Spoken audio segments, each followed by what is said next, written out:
నిన్న మా మేనత్త విమలమ్మ గారు కొన్ని మాటలు అన్నారు. దాంట్లో ఒక్క మాటకి నేను ఏకీభవిస్తాను, మిగిలినటి అన్ని నేను పక్కన పెడుతున్నాను.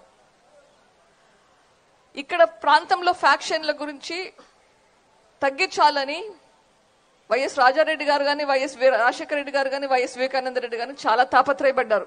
నేను ఏకీభవిస్తాను. దాంతో తగ్గాయి. విమలమ్మ గారు రాజారెడ్డి గారికి, జయమ్మ గారికి 5 మంది మగపిల్లలైతే ఒకే ఒక ఆడపిల్ల. చాలా ముద్దుగా అందరూ గారభంగా పెంచారు.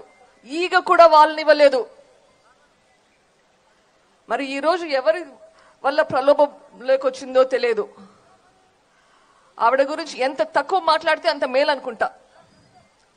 కానీ ఈ ఫ్యాక్షన్ల గురించి ఒకటి మాత్రం మర్చిపోకూడదు. వైఎస్ వివేకానంద రెడ్డి మన దగ్గర ఈరోజు లేరంటే దానికి కారణం ఆయన హత్య చేయబడ్డాడు. అతి దారుణంగా, క్రూరంగా హత్య చేయబడ్డాడు. మన ప్రాంతం, ఇక్కడి ప్రాంతం మళ్ళీ అదే పరిస్థితికి పోకూడదు. అవునా కాదా? మళ్ళీ ఈ ప్రాంతంలో హత్యలు, ఫ్యాక్షన్లు ఉండకూడదంటే ఏం చేయాలి? ఈ హత్య చేసిన వాళ్ళని శిక్షించాలి. ఈ హత్య చేసిన వాళ్ళని శిక్షిస్తే ఇంకొకరు ఇట్లా పని చేయడానికి భయపడతారు. ఇది నాకు సంబంధించింది మాత్రమేనా, లేదా మనందరికీ సంబంధించిందా? ఇది మనందరికీ సంబంధించింది అనుకుంటున్నాను. మనందరి కోసం పోరాడుతున్నాము.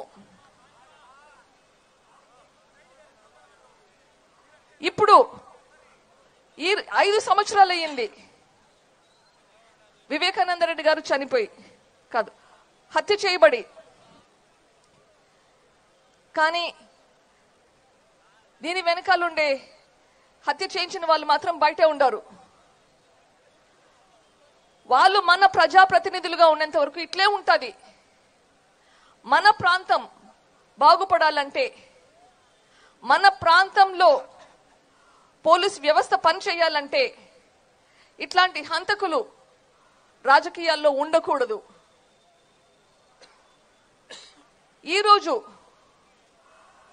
ఈ 5 సంవత్సరాలుగా ఈ పోరాటంలో నాతో కలిసి ఉండింది షర్మిలమ్మ. ఈ 5 సంవత్సరాలుగా ఈ పోరాటంలో షర్మిలమ్మ నాతో కలిసి ఉండింది.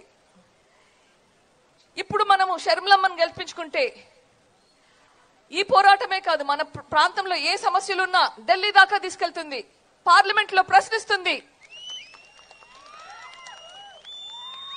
మనకు ఏమన్నా అన్యాయం జరిగితే మన కోసం ఒక మనిషి ప్రశ్నించేదానికంటూ ఉంటారు. సో మనము ఎవరిని గెలిపించుకోవాలి? ఎవరిని గెలిపించుకోవాలి? మన ఓటు ఎవరికి? మనం ఎవరిని గెలిపించుకుంటాము? జై హింద్.